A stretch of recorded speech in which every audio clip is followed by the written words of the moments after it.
from the Flannel Beaver Studios in the country confines of Northern Ontario.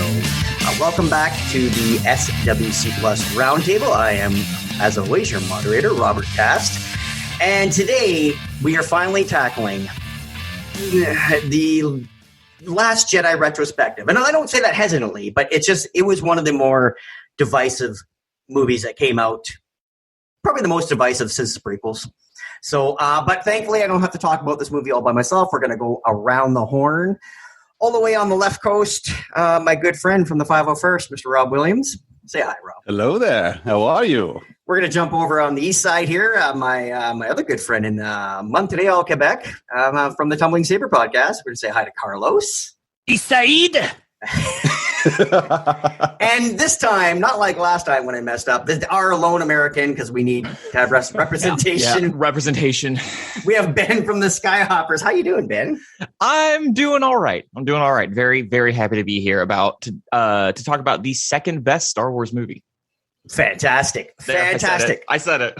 Now, normally when I start these retrospectives, I go around, I usually, hey, where were you when this movie came out? Because all of them, like, Clone Wars or the prequels or, I don't know, Star Wars in 77. I was at a drive-in with my parents. So, drinking. Take a drink. So, but this is a weird one because we actually all four of us knew each other. Actually, Ben and I, we met when we saw the trailer. We were at. I was going to say, we were in that big convention hall trying to watch that trailer on that screen and could not hear a single word that was being said on that screen. Exactly. Yeah, we physically knew each other. Well, not we met face to face is what I should say. Yes, because it was Orlando. Such things. Yeah. Well, yes. I'll recreate it for you. It's time for the Jedi to end. There we go. So, and again, we were all podcasting at the time, so we had a lot of.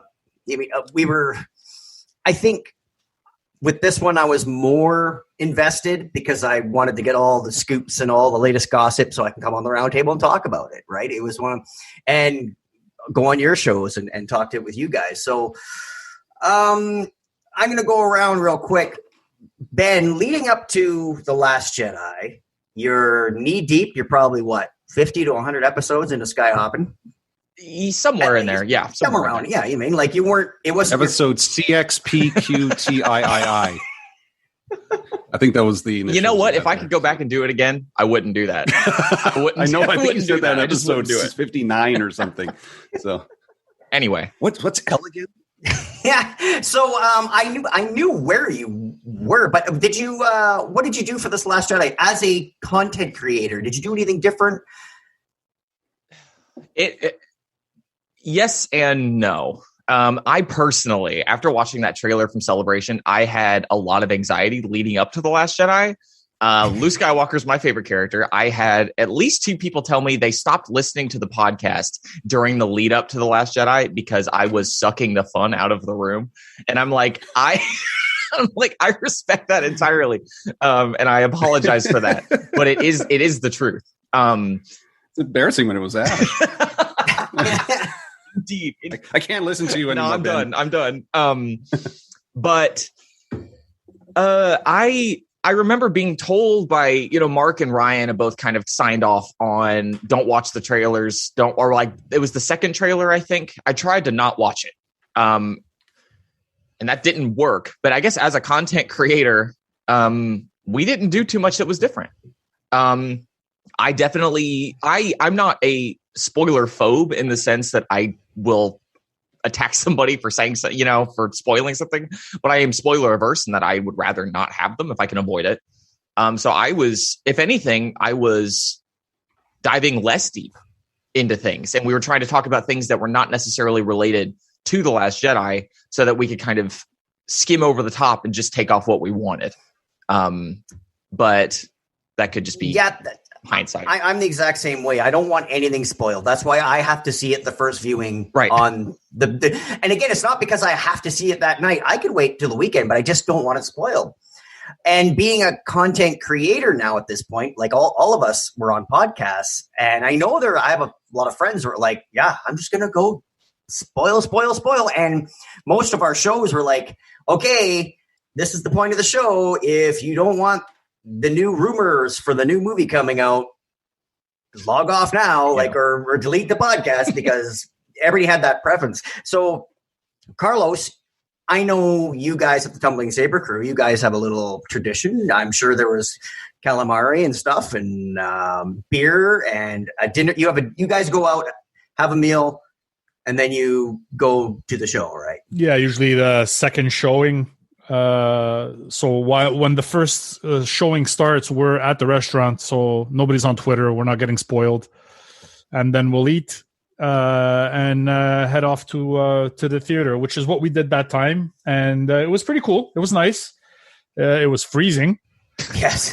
Well, it is Canada. Yeah, it was brutal. Like worst cold snap of the winter happened to be that day, and yeah, it was all good. It was fun. I'll be honest, I was very nervous before the start of that movie.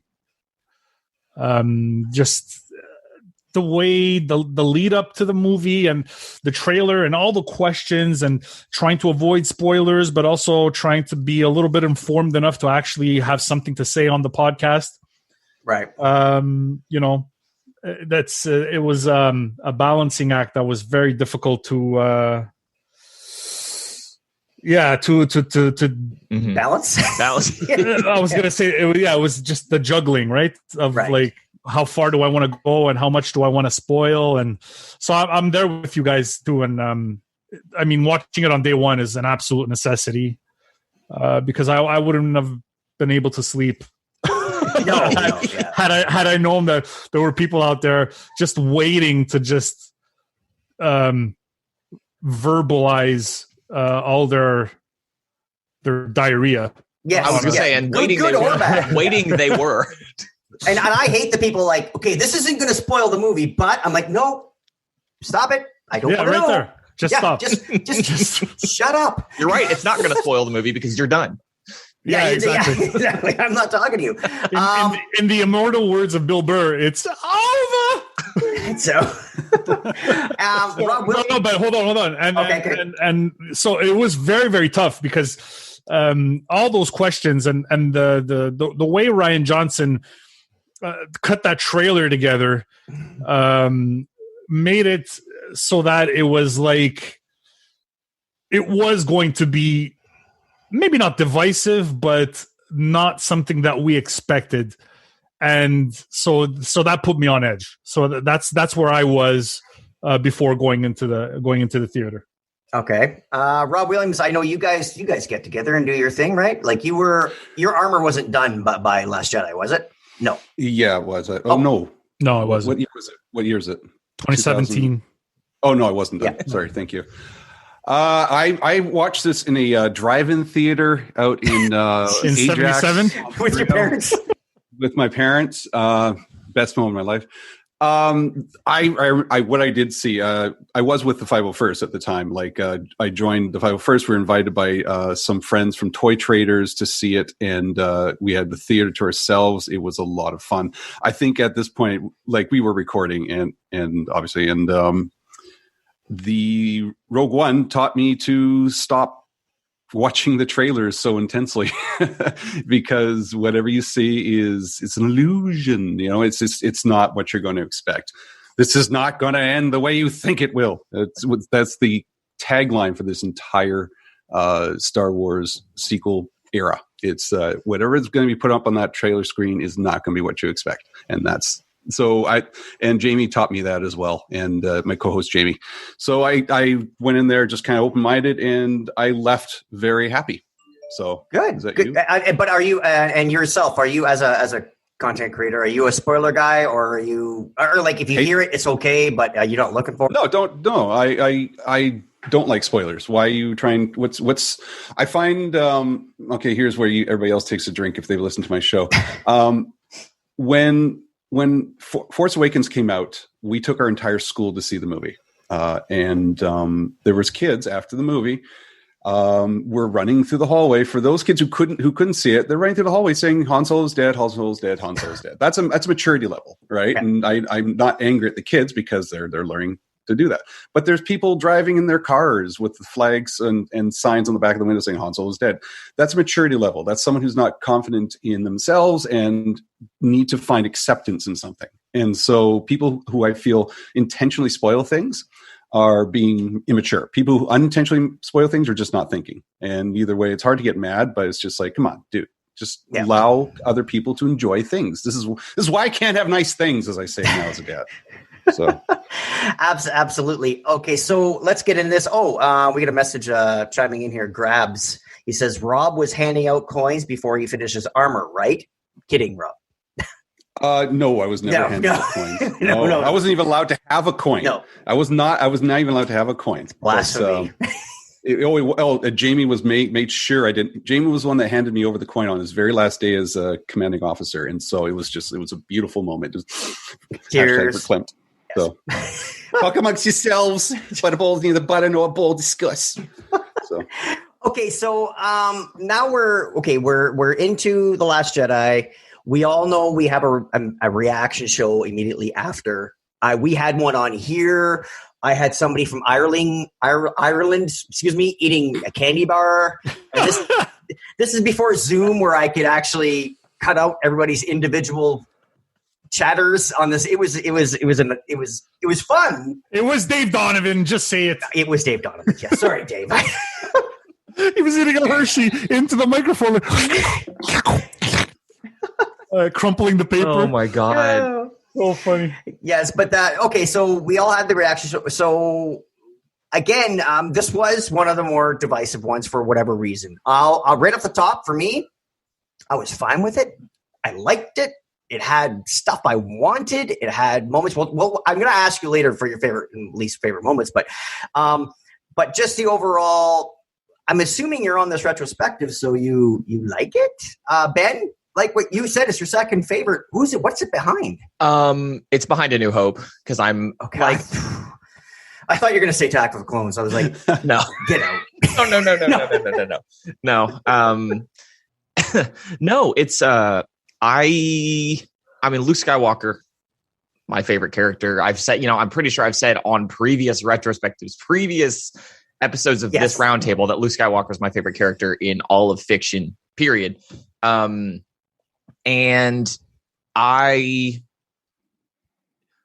will admit, much like Mark Hamill, I was like, oh, this is a different Luke. But see, I took it as this is something interesting. As someone who grew up reading Legends and following Luke in that way, where he's like the pinnacle of good, right? And it's like, he's got his struggles, but it's like, that's kind of his thing. He's always the good guy. Seeing this Luke, this disillusioned, reclusive Luke, that was like, this is not my favorite read of this character thus far, going right into the movie, I mean. But like, you have to put him there so that he can be the Luke at the end of the movie, which is, I think, one of, if not, to me, it's second only to I'm a Jedi like my father before me. That is the second best moment. It's the most Jedi thing. It's the most Jedi thing. And that's why it was so frustrating to come home, get on Reddit to see what people were saying and being like, oh my God, why are people so mad? And because they're on Reddit. True. Rob, we actually had this exact discussion 5 years ago, or 4 years ago. It was the exact same discussion, right? Talking about what people were saying on Reddit and how like people were judging Luke's character from the flashback scene of him almost deciding to kill his nephew and not realizing that like we're allowed to evolve as people. And him facing off Kylo with the Force projection and doing that whole thing was probably the most Master Jedi thing ever. Exactly. And being stuck in that moment of seeing Luke through Kylo's eyes is like so short-sighted and stupid, and the worst thing that we could do as fandom. Don't hold back, Carlos. Say what make this is a safe place. Say what. No, it's completely safe. I'm safe to have my opinion and other people. No, but seriously speaking, it was tough to digest all that stuff. And I think I made it my mission for the year following this movie to try to put those people in their place. And at a certain point, you just give up, and it's like, you know what you want to like. Don't like what you don't want to like, and I don't care. Right. Absolutely. But I still love the movie, though, even though, warts and all. There are things about this movie that I really love and things that I thought were incredibly stupid. But Rian Johnson knows how to tell a story. That's one thing you have to give him. And I think this trilogy would have been better off or better served having one voice, because it was definitely jarring going from episode 7 to episode 8. Mm-hmm. Yes. And I understand people's frustration about that. And then having the yo-yo come back down with episode 9, and now it's like, okay, so we're back to this again. Well, yeah, like episode 7 had a lot to do. Like it had a lot of boxes to tick, and that's what it did. It made new fans happy, old fans happy. It had a new story, kinda, really, but it was like, but it mirrored the other movies. It did everything Star Wars was supposed to do, and in the end, it gave you hope, right? Like, so that's Star Wars. But this one, it didn't have to tick any boxes. It was the second movie, and we were all, well, this could be the next Empire Strikes Back, or it could be the next Attack of the Clones. Mm-hmm. Like those are two wildly different movies. Or it could be nothing like either. It could have, but that's the problem going in. Yeah. Rob Williams, you said you liked this movie. You said you enjoyed your. Yeah. Yep. So what are your, like, again, not your, I'll ask your highs and lows after, but what are your thoughts? There was a lot of divisiveness with this film. Like, so. I initially ranked this movie. Okay, so according to my ranking of Star Wars movies, not including the Clone Wars. Why is it when you do your nerd voice, you do me? Like, why are you doing my? Hang on. For those who are yes, I'll be holding my earphones to the side here so I can get that Lobot feel. Yes. But I enjoyed this movie. Yeah, there was warts a little here and there, but I mean, man, we glamorized the original trilogy so much that we ignore the warts, and it's part of its beauty. And I just finished watching this an hour ago, and I hadn't seen it in years. I haven't seen this movie in years, and I really enjoyed it. I was weeping in certain areas, I was laughing in certain areas, I was rolling my eyes in certain areas, and I was enjoying a bloody movie, and it was great. It was Star Wars. It was characters that I remember and evolve. And I will talk about what Ben and Carlos were saying about the maturity and growth of Luke. Dude, I'm not the same person I was 5 years ago. And all I did was, I went through a couple of life events, but nothing compared to the stuff that a guy like Luke Skywalker, this character who is seen as a legend in everybody's eyes, and the crap that he went through. Dude, I'm just 5 years ago, I'm a different person. So why can't this guy evolve and change? I mean, it's just like but this again comes from people who don't evolve. They don't grow. They're immature. They're stuck in their little Reddit holes and just living their own little life a lot of the time. Now, that's not to say that if you disagree with this movie, you're wrong. I'm just talking about people who just still like piss the bed all over stuff and just get immature on something. You can like and not like a movie. Great. Love it. Have a proper discussion about it. But it's just like, it's a movie. And it's just, this is a guy who dresses up like a bloody stormtrooper and an alien, like a stack of pancakes. It's a movie. And if you're getting that invested, you need to examine something in yourself. So that's love something involves, we invest money, we invest our time, we invest our heart in a lot of these things. And that's the brilliant thing about movies. But it is what it is. And to critique it's part of the fun. To bitch about it and complain and whine and act like the way you are, that's something different. That's where the lines cross for me. Yeah, like to complain for the sake of complaint. Like it's like I didn't like it. It didn't tick all of my boxes, so now I got to burn it to the ground. Yeah. Like and again, it's for me. I even said after, I was like, "Oh, that was a nice ending." My Luke Skywalker is gone, and I was like, I'm taking every new Star Wars movie as the end. Like it's like, oh, that was a nice conclusion. Like I'm happy I got to see 9. Like I'm it's great. It's out. I'll watch. Of course, I'm watching it first showing. Like so, I had no. It's like I have my issues. I'll say my worst and my favorites, but It was it was a Star Wars movie. I mean, it was. I never get to understand. And we'll try to move off because we're not here to defend this movie. We're here to talk about a movie we really like. Yeah.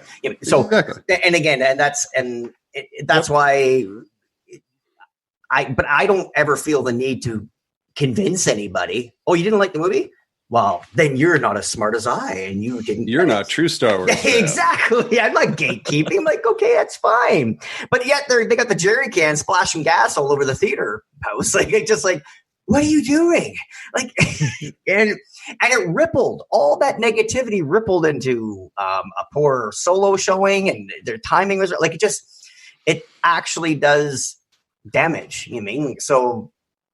My weirdest take about the last word on the negative part was we had Ben. You grew up with the prequels, right?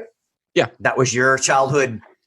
I think you had drive-ins by the time you went to Phantom Menace. But anyway, I'm not judging your parents by not taking you to drive-in. We're not here to do that. So you had the prequels, but I was noticing a lot of people Ben's age. Now, again, Rob, Ben's not a child. He is a grown man. He's 27 years old. I'm 27 years old. He just happens to be 20. I'm a man now. He just happens to be 20 years younger than we are, and that's okay. But I noticed Ben from people in your age group that were part of the sequel or the prequel trilogy crowd grew up defending the prequels and be like, man, I hate people like my age. I mean, I like the prequels, but people in my age bracket would crap on the prequels because, it's not not my Star Wars. Once we learned what a hashtag was, so you get all this older generation crapping on the prequels, and then you got the prequel kids defending the prequels. And then the weirdest thing happened when the sequel trilogy came out. I started noticing a ton of people in their 20s going, hashtag not my Star Wars, like not my trilogy. You know what I mean? Like, it was like, wait a second, like, you guys, what's happening?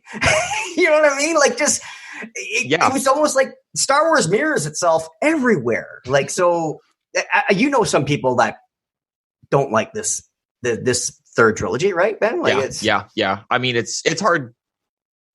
It's hard not to. I mean, it's definitely. We kind of talked about this last time I was here when we were talking about just like the issues with like kind of geek culture in general. I mean, it's something that's endemic to the entire subculture. It's not just Star Wars fans. And I understand the feeling of feeling like the problem is it's these people. You can't make your entire self Star Wars. Right. Like, and of course, this is nothing we've not heard before, but it's like, because when you do, it becomes a personal attack when a movie comes out that you don't like, or your friends on the internet, people you think are your friends on the internet are all being like, oh, well, this trilogy sucks. Not like the prequels. Everyone always loved the prequels. And it's like, no, they didn't. No, they didn't. That is just absolute crap. It's not real. That's not what happened. So part of me is able to kind of dismiss it as like, okay, give it some time. I think you'll come back around on this. Just like, just like people did with the prequels, right? There's a lot of people I think who have come back around on it, watching them again. And then otherwise I just kind of dismiss it entirely. It's one of those things when you're talking to someone, I think we've all learned over the last few years, when you're talking to someone, you can learn really quickly if you can just disregard their opinion. It's like, I don't need to hear what you think about these movies because you're coming at it from completely the wrong. It's completely the wrong thing. But thankfully, I've done pretty well surrounding myself with people who like Star Wars for Star Wars' sake, not liking Star Wars to dump on it, which is something that happens a lot. That's the whole point, and that's why I'm turned on to going the celebrations now, because it is literally a celebration, right? I mean, like, you're getting together with your like-minded friends. If we can recommend anything, Ben, maybe you don't want to surround your life around one thing, so maybe you should do what we do. We watch hockey. So we have hockey up here in Canada. Rob, I know, but Rob's the outlier. Stopped watching hockey in 2011. Yes, because of the Canucks, I understand, like the city twist. It actually does relate in a way because I got so invested in something I had zero control over. I got so invested. I invested money, time, everything into a hockey team that I don't get to choose the players. I don't get to choose how they spend their money. I don't get to some days I don't even get to choose where I sit and watch the damn thing.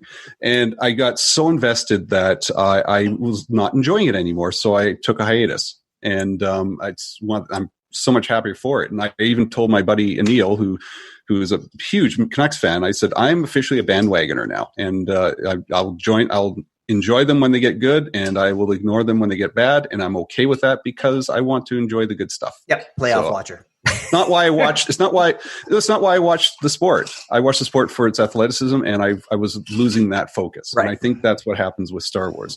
We lose our focus of what is the point of this, is to entertain. Right. Exactly. Okay. Well, there we go. Now, again, I'm going to ask you what's your high point, low point. Now, yeah, there's going to be a little bit of negativity, but we're done talking about the ugly people on the internet. This movie, for me, just No, you're fine. You're fine. This movie for me, I like. If we're just doing scenes, I love when Rey and Kylo were back to back fighting off the bad guys. I love that. That was great. I'm okay with how the movie ended after the Mary Poppins Leia hit wrong for me. I understand what they did. I have no problem. Of course, she's Force sensitive. Of course, and now in hindsight, we know she had training. I get all that. It was just the visual was off for me. It pulled me, it yanked me right out of the movie. Like it was one of those, it just for some reason. I say this about my favorite's Empire Strikes Back. And when Han hops on his tauntaun and one of the rebels goes, "You're going to freeze out there. Then I'll see you in hell." Rah! It's like, what the? Stop it. Like, it's just not right. Like it yanks me out every single time I watch it. And again, that's the Mary Poppins Leia for me. And again, I get it. I'm not bitching about her abilities. It was just a little weird. Carlos, you got a high point and low point. And high point, think for me, probably one of the best things in all of Star Wars is Chewie flying the Falcon on the Battle of Crate. Yes. Incredible moment for me. Rey shooting those 3 TIE fighters with one shot. Beautiful. I just noticed that. That was a great shot. Yeah, that was awesome. I love that. And obviously Rey and Kylo. Just Kylo, the way Kylo tricks Snoke, because he knows Snoke's in his mind, so he uses that against him to sever him in half. And and then the fight with the Praetorian Guards that ensues after was gorgeous. It was so well choreographed. There was a lot of high points. I didn't like the whole. I'm a huge fan of John Williams. I just felt that this was too much of a mashup of the greatest hits. Whereas The Force Awakens was probably his best work since Episode 3. Mm-hmm. I really love the soundtrack for Force Awakens. It felt natural. It felt organic, whereas this felt forced. And I really dislike the Canto Bight. Not the messaging. The messaging was fine, and the whole there's people profiting off war everywhere. And I like what they're saying, what the message was behind it. I just find that the whole Rose teaching Finn a lesson and the father years, and it just took them forever to get there. It'd be like me going to Rob's place via Carlos's place. Like it just doesn't it's ridiculous. Like it was a long. Wow, that took a long time. It was like almost like in Phantom Menace when it's like there's always a bigger fish. I'm like, wow, you spent 20 minutes on that. Yeah, like, that was a big. I don't know if I can eat anymore. It's a big meal. I still might like Canto Bight better than them going through the planet core. But and I don't mind the Phantom Menace either. But there's things about every Star Wars movie that are cringe, and for me, Canto Bight was cringe. The bombers. Like really, you're relying on the safety of the rebellion and the resistance on these bombers that can't move any faster than that. And like, if you sneeze or fart too close to one of those things, it's going to explode from the inside. Like, I'm not a huge fan of that. I love the design of the ships. Sure. Those were great, but and I love Poe's flying and kind of that whole the whole plan to disable the dreadnought, which was great. I think it would have been better served if they had jumped to light speed, gone out, and then have them catch up to them and be like, "Holy cow, they can follow us," and then have that bombing run on the dreadnought. It would make a lot more sense to blow up the dreadnought then, right? Because it's like now we're in imminent danger, right? Yes, exactly. So there was a little bit of like, okay, they could have done the storytelling a little bit different, but overall, I think the overreaching message of the movie was fantastic. It was great, and it could have literally ended the sequels the way it ends. Yeah, just Leia saying, "We have everything we need," and it's perfect. Just okay, we can walk away. And with the turmoil surrounding 9 and having to fire Colin Trevorrow, which was probably the right decision, and then hire JJ to take over, which was probably not the best decision. I would have been completely fine with this being the last movie of the trilogy or of the sequels. In reality, because two movies doesn't make a trilogy. Yeah. No, yeah, but that somebody needs to show the math to Zack Snyder that 5 movies isn't a trilogy. It's not a 5-part trilogy, you dumbass. Anyways, we're not talking about that today. No. Hey, there was just a correlation in what I was saying. I would have been fine with the sequels ending at 8, but because the story was great. I don't know if you guys watched Knives Out. Like, Rian Johnson's a great filmmaker, man. Oh yeah. Like, Knives Out was great. Yeah, Looper's fantastic. Yep, Looper exactly, very good. So, anyways, there are some high points, and low points, but I think the high points destroy the low points for me in this movie, and so it allows me to enjoy the movie every time I watch it. Yes, Ben, highs and lows. Well, Luke's standoff with Kylo is the apex of the movie. It's the apex of the sequel trilogy as a whole, if you ask me. That is absolutely the best part. That whole lead up to just the whole Battle of Crate, I like. I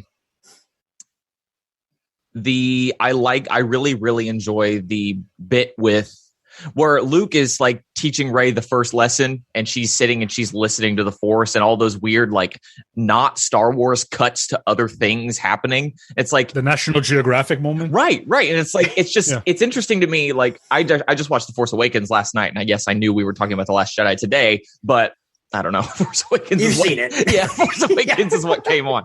And I was just like, I was really noticing all these shots that are like, I say air quotes, not Star Wars. Like the ones that are more arty feels like the wrong word, but just like more cinematic. Cinematic. Yeah, that's exactly the word I was getting to, where it's like, oh, this is something different. And that sequence with Rey always stands out to me as something that's it's just like, it's nice in a way that Star Wars wasn't always under George Lucas. I think that I enjoy the little, like the destroying the dreadnought, that sequence at the beginning, but I also do agree that it feels, some of the arcs in this movie feel a little forced to me. Some of the characters sometimes feel a little I don't know. It's like, I don't know how to say it, because it's like what I'm thinking mostly is like Poe. It's like, Poe's not stupid. We know Poe's not stupid. He behaves, to me, it seems like he's a little stupid in this movie sometimes, where he's just unwilling to accept that someone knows something that he doesn't. And it's just like, dude, come on, I want to shake you. But I think it's a beautiful movie overall. I don't remember which of you said that it was jarring going from The Force Awakens to The Last Jedi back to Rise of Skywalker. And it's just because, those filmmaking styles are so different. Like The Last Jedi feels very like dark and muted, but not in a bad way. It's like, it feels like an intentional thing. Whereas, the other two movies feel very bright. I think it had more of that Empire aesthetic. Yep. It literally did, compared to Episode 4. So, well, I just rewatched Last Jedi, and I also, in my head right now, all I hear is dun, dun, dun, dun. Like, it just like right. That's the whole thing, the red logo. I remember seeing that red logo and being like, "Oh my god, what is this? What are we about to see?" And I know I'm not being very good at picking out specific moments, but Luke's arc. I know I've already said Luke was a high point, but Luke's arc in general, to me, it's I remember thinking it was when Ash and I talked about this on the show. Ash was like, "Yeah, I walked out of the theater and was like, Ben is going to hate that. Ben is going to think that was the worst movie ever." And then Ash texted me and was like, "What'd you think?" And I'm like, "That was incredible. That was incredible," because and I'm not trying to sound superior, but I did not stop paying attention to Luke's arc when the Rashomon thing with the flashbacks, him trying to kill Kylo, happened. I continued to pay attention to the movie afterwards and saw like, oh, he's been through a lot.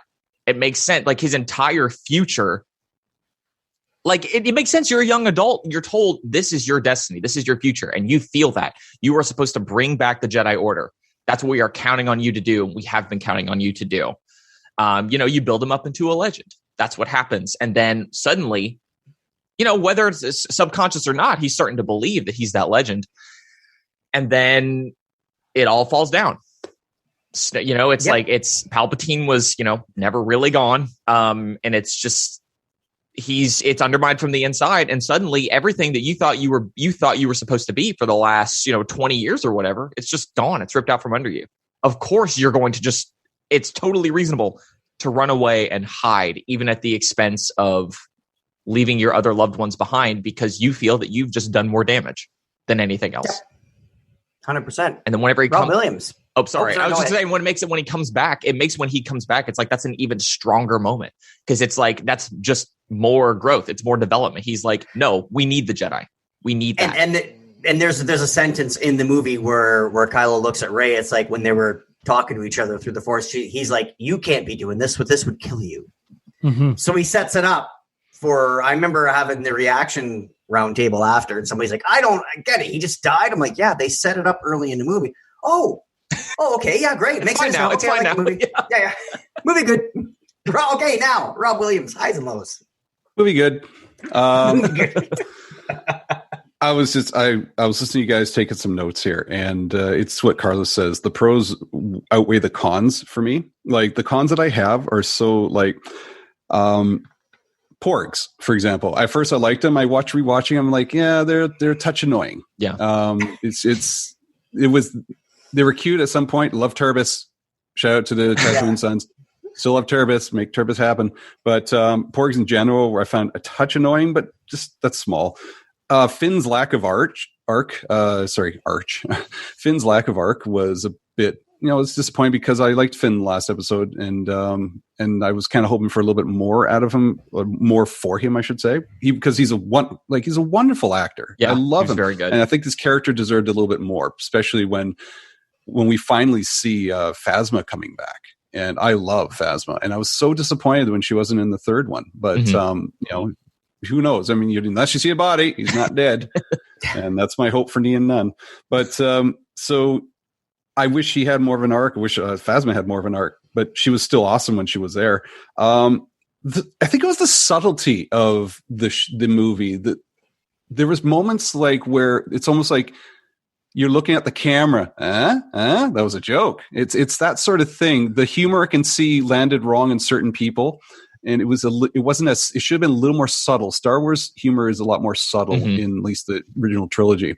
And there was that moment I just remember when it dawned on me, like Kylo's firing away on Luke, and there's that great line that says, "You think you got him?" That was great. Yeah. But it was before that where he's clutching his hands, and that driver's got to, for some reason, he's got to turn it around, not look at the camera, but look in the direction of the camera and see his glove tighten to remind us that he's angry. No, you don't need the driver to look at us. The driver, just you focus on what you're supposed to be doing. It's that sort of thing. Like there's DJ's stutter was a little bit too much. Okay, we get he's a stutter. Don't milk it. If you think that's bad, just a side note, don't read his standalone comic, because they print it in his thought bubbles and his speech bubbles.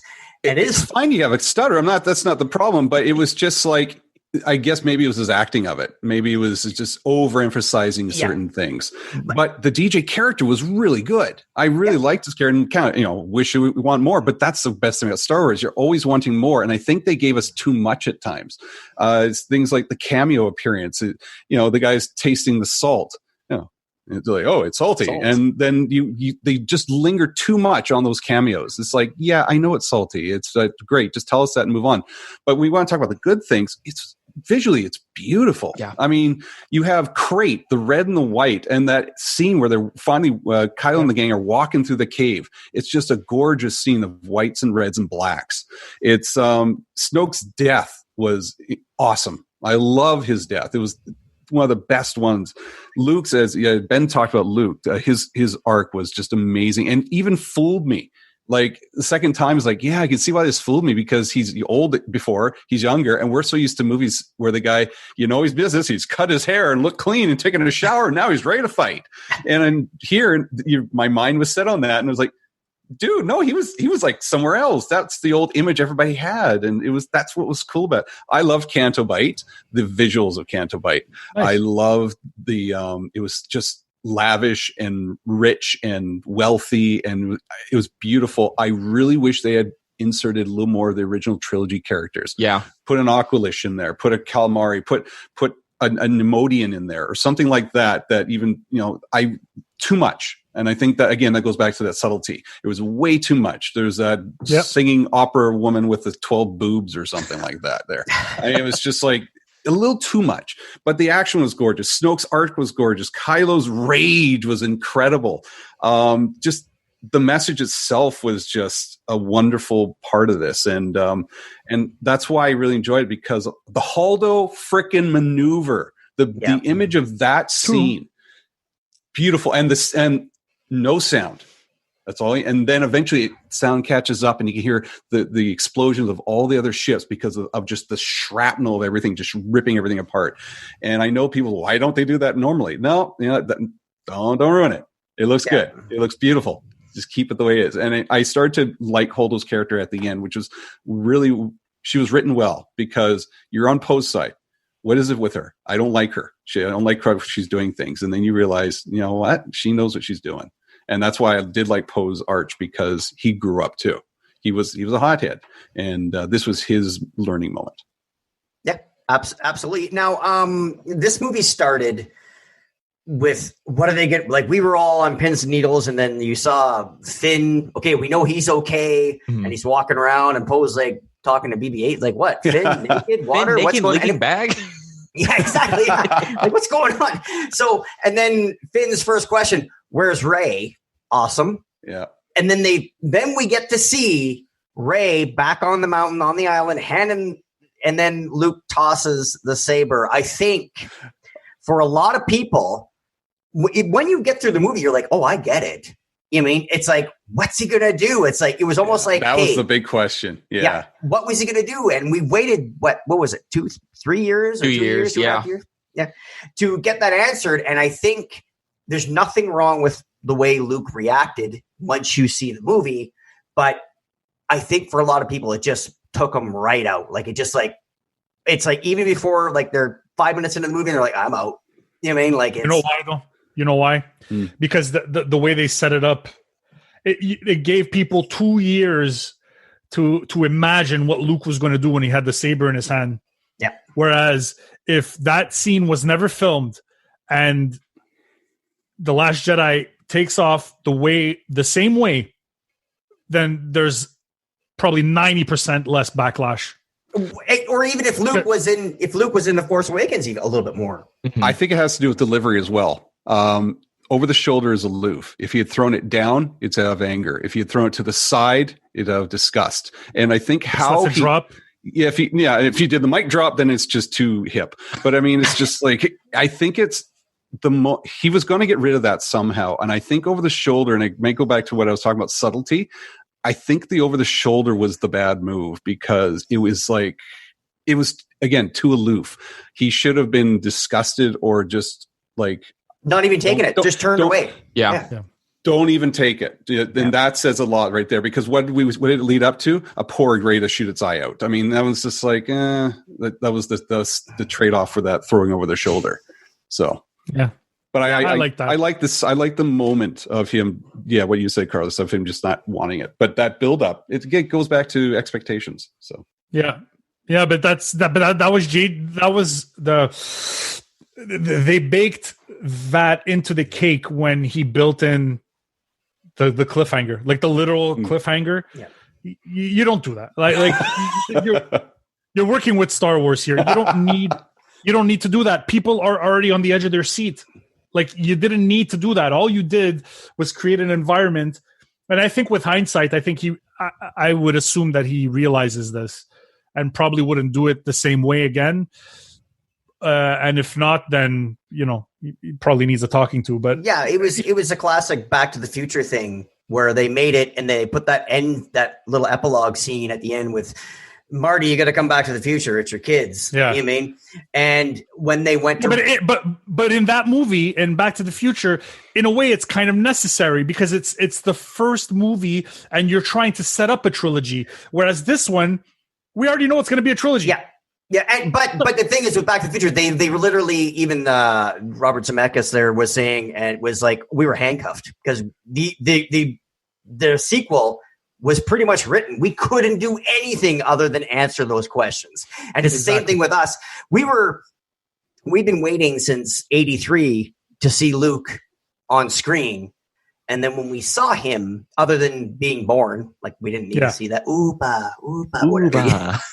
Yes, exactly. So we've seen Luke, and then The Force Awakens, and then we get 2 seconds with him, and it's like, well, I gotta wait another 2 years. It was just like this. The anticipation was. I loved it. Crazy. So I loved it. So the Ubas or no, the the Uba. It was soothing. And the Uba, yeah. That's what I go to sleep with. So Uba. Okay. 3 of us are dads. Who said that in the living room? Scott was born before that happened. So. Oh, okay. Oh no! What am I talking about? No, I forgot. No, sorry. My youngest is 9, so there's Ubas was out in what? What was 2005. Yeah. Oh, you're right. Yeah. So all my kids. No, I wasn't a nerd. I was like, holy crap! That was what I was saying. So yeah, mine was more like, are you done yet? Release. I know. I release the Kraken. Sorry. Can we go home? There's a hockey game tonight. Can I go? We're all over. We done here. Okay, so Ben, when you have kids, it's a delight. It's a riot.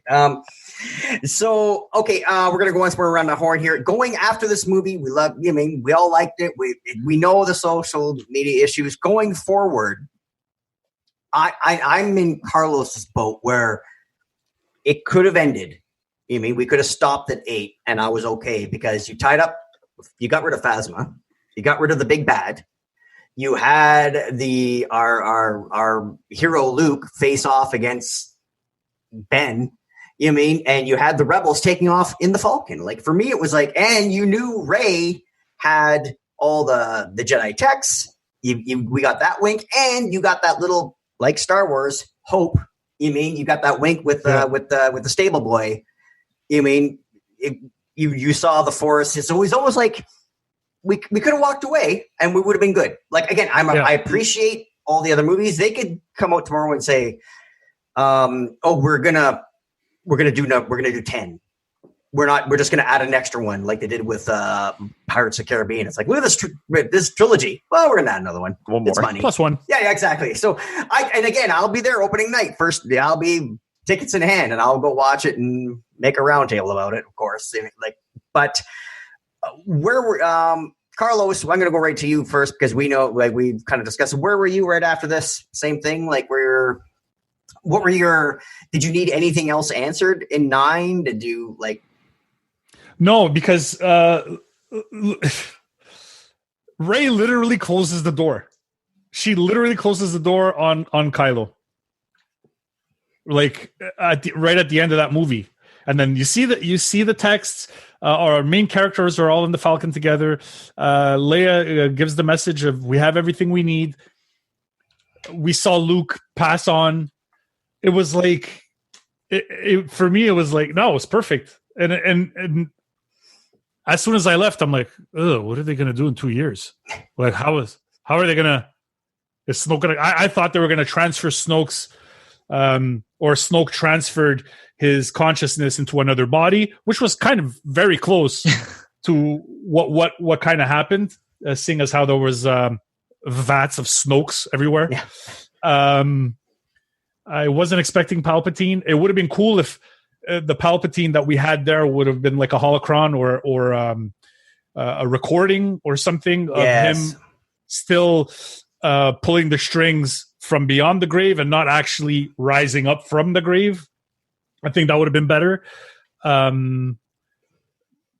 But yeah, when I left the movie, I was like, okay, there's a lot of questions, not because the movie didn't answer questions, but because I know there's another movie coming. So how are they going to attach those together? You know, that's the problem with Star Wars, and why I like the standalones in a sense, because they're not tied into a trilogy. Yeah.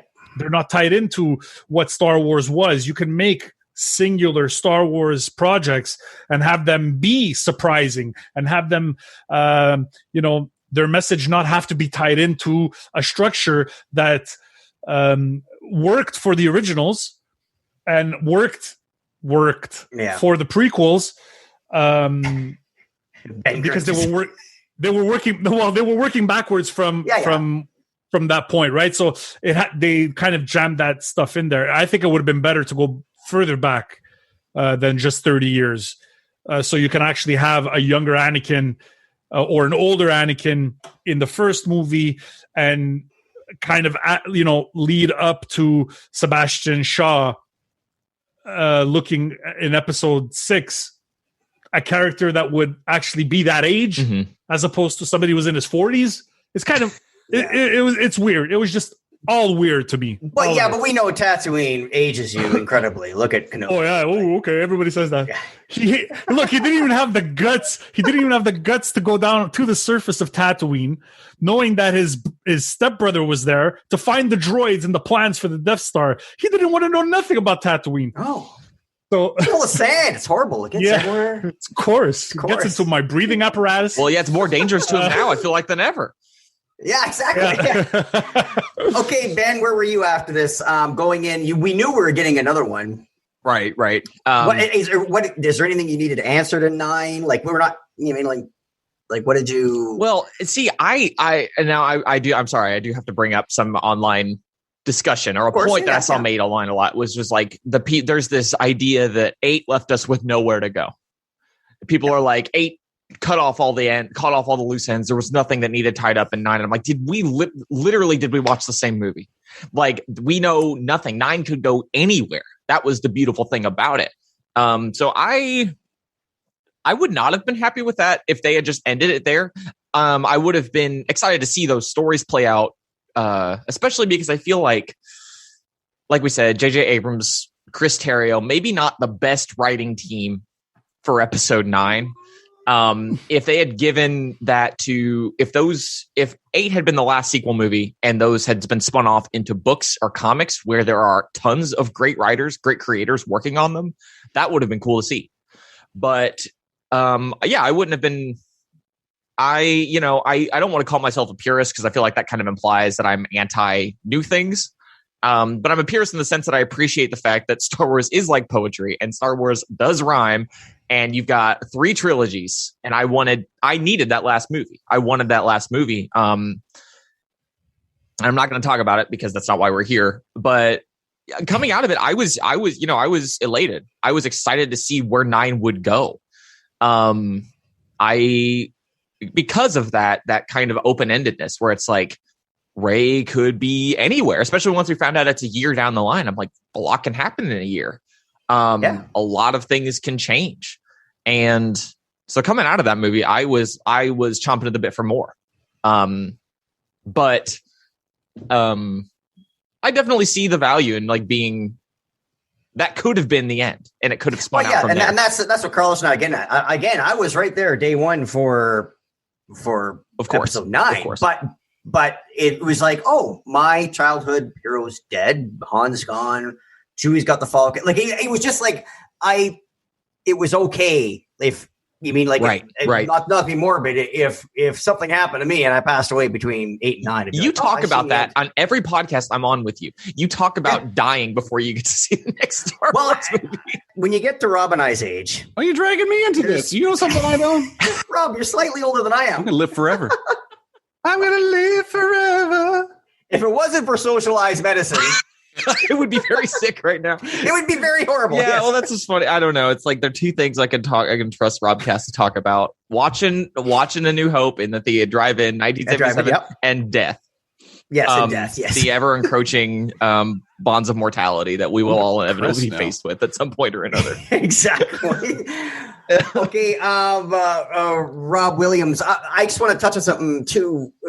Trilogies weren't really a thing until Return of the Jedi came out for us. If you think about it, we had a couple of sequels they tried to, that was starting to come out in that area because we had Jaws 2, Rocky 2. But it wasn't an automatic Con 5. Yeah, exactly. It wasn't an automatic thing. It wasn't like, here's a big franchise, you're getting 3. Star Wars was one of those first ones to make it that. If they weren't the first, they were the one that made it a thing, right? Made it popular, right? So yeah, because even The Godfather had 1 and 2, and then it was like years later they had 3. Like it was Fredo's Revenge. Yes. Yeah, of course, yeah. So where were you after this one, Robbie? What did you? Apparently, I was near death's door, according to you. Well, yeah, exactly. Well, at our age again. I can't see this ending right here. It's like Rey hasn't finished her arc yet. Rey. Oh, you want to know where I was? I was online trying to figure out what the hell Reylo friggin' was. I was like, what the hell is this? You regretted it? Oh, God, yes. Yeah. I mean, and then I was online ready to find the numbers for people to talk to a counselor to understand what the friggin' gaslighting is. I don't understand this. I'm sorry if anybody's a Reylo fan out there, but I mean, I don't understand. He was abusive. He was ready to kill her in a moment's notice, but yet I love you. I don't. I watching The Force Awakens last night. I was joking to my girlfriend. I was just like, he's got her locked up in the shackle, in the apparatus. Yes. And I'm just like, oh my God, do you see the romance, the fire between these two? And I'm like, I don't know. When Twilight's a better love story than this, then there's a concern. I'm sorry. It's not a love story. It's because it's not a love story. That's all it is. It's but what that does signify, though, and I was making a joke to get to actual purpose. There wasn't conclusion. Those two need to finish what they started, and so there needs to be an end between those two on some way. When I left this movie, there needs to be, the galaxy needs to be saved as well. There needs to be something happening there, and so there were these little bits and pieces that need to be solved, and so I was looking forward to that, and I didn't find this as an end, but I can understand why some people felt that way because there was a lot of finality to a lot of things, but those finalities were Luke. Sorry, I say a lot, but I'm just saying the major finalities were Luke. And for us old school people who are near death, that was our old Star Wars that were coming to an end. But this is the new Star Wars, and we need to finish their stories. We need to finish Finn's story. We need to finish Rey's story. Poe needs to extend his story and now be the leader. And and rescue the galaxy. These were all things that were building up to it, I felt. And so I was eager to see it. I was happy because there's no direction. We were so used to episode 1, 2, and 3. We knew how it was going to end some way, somehow. The punctuation's there. This one, anything goes, and that's what I was excited about. So there were loose ends, but there needed to be a finish to Rey's arc, and that's what I was looking forward to most. Because I didn't believe, even then, I see it now as well. I didn't believe what Kylo was saying about parents being junk, whatever. He's a liar. And all their visions were wrong. Everybody's vision was wrong because that's what we've learned as Star Wars. All your visions are wrong. It's just nothing is right. So I was like, okay, well, he's lying. Everything he says is a lie. And the question of who's Rey and who her parents are, was still up in the air. Even I remember that specifically leaving this theater. Well, yeah, and that's what I think. I think even me going in for forgetting that, going like, oh yeah, Han's wrapped up. We know Leia's going to be wrapped up because in real time Carrie Fisher passed away. Luke's gone. Mm-hmm. It wasn't the Luke Skywalker, or it wasn't the it wasn't the Phasma trilogy. It wasn't the Snoke trilogy. It was the Star Wars, another Star Wars trilogy. But it did confuse things. When Snoke died, that confused things a lot because he is. Yeah, it's like Palpatine dying in Episode 2. It's like, Empire. It's just like, well, what happens next? Yeah. Well, I don't know if you heard. There was one or two Snoke theories online before that movie came out. A couple. There was one or two. Yeah. Oh, he was friggin' amazing too. Yes. Who played him again? Andy Serkis. Andy Serkis, thank you. Frickin' amazing voice. I know. God incredible. Damn, I wish I had his voice. Yeah. I loved it. There we go. The fact that you can play Snoke and Gollum in Lord of the Rings is like the range is just incredible. Exactly. Yeah. All right, gentlemen, thank you very much for hopping on this episode. I appreciate it. Again, we don't do beat for beat. We're just talking about a movie. And in retrospect, again, we did a round table immediately after, and it was like, our hair's on fire. But you know what I mean? But this is I've got chest pains. I smell burnt toast. You should go to the doctor. I've fallen. I can't get up. You need Life Alert, Rob? He's stuck in his armor. I can't get up. Turtle. Oh no. The paramedics walk in with just the look of just intense pity on their face. Exactly. Point and laugh. And everybody's like not surprised. These old nerds. It's like you're trooping at the age of 80 or something like that, stuck in our armor, can't get out. the kids pay their $5 and they shoot you with the little sticky arrows and they actually knock you over. Oh my goodness gracious. All right. Thanks, Ben. Around the horn real quick. I let the good people know your social medias and where they can find you and your shows. Carlos. Find me at C Candido Music or at The Funny Carlos on Twitter and Instagram or at carloscandidomusic.com. I'm going to be revamping my whole website in the next month or so. And fans only? Or only fans? Or only fans? Sorry, I'm not down with I'll have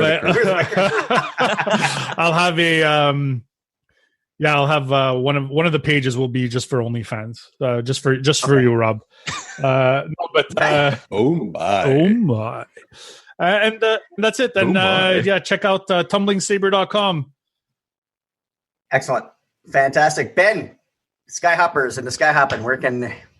Yeah, I'm on Twitter at Ferretlicious, where I'm perennially spewing nonsense. I do a podcast with a couple of my friends called the Skyhoppers Podcast. We talk about anything and everything in Star Wars.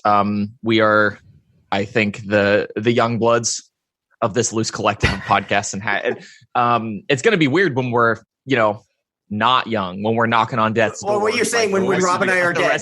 When we're dead, you can say it. I don't die. It's Ghost. But yes, we have a lot of fun over there. You can find us on Twitter. You just search it. There is a skyhopperspodcast.com. All the contacts links are there. It's not up. It's not current because I got really busy, but I'm hoping to spin that back up at some point in the near future.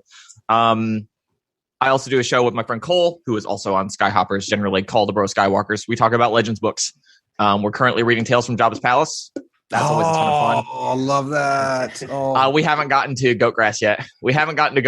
But when we do, I'm on. I mean, actually, Rob, I have a quick aside. I know we're in the outs here, but a couple last year for April Fools, I think, I was waiting for Cole to send me his half of the episode because we recorded separately and I mix them together. And he was like, I saw his upload. I'm like, this isn't big enough. What's the matter with this? And I played it. I'm like, what is this? This sounds weird. He's just reading something. And then I started to listen a little more. I'm like, oh my God. Instead of sending me his half of the episode, he sent me he was reading from Goatgrass, The Tale of Reeves from Tales from Jabba's Palace. And I'm like, this is the worst thing that's ever happened to me. because I'm like, he's just reading something. What is it? And then I texted. I'm like, I think you sent me the wrong thing. And he's like, listen more closely.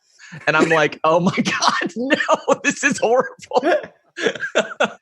I love that. Yeah, I'm ready. I'm ready to get to that story. But Bro Skypod on Twitter is where you can find that one. Awesome, and it's a lot of fun. If I can make a recommendation, the price of admission is really low, but the Skyhoppers patron, you're pre-recording. What you put out every week? After hours.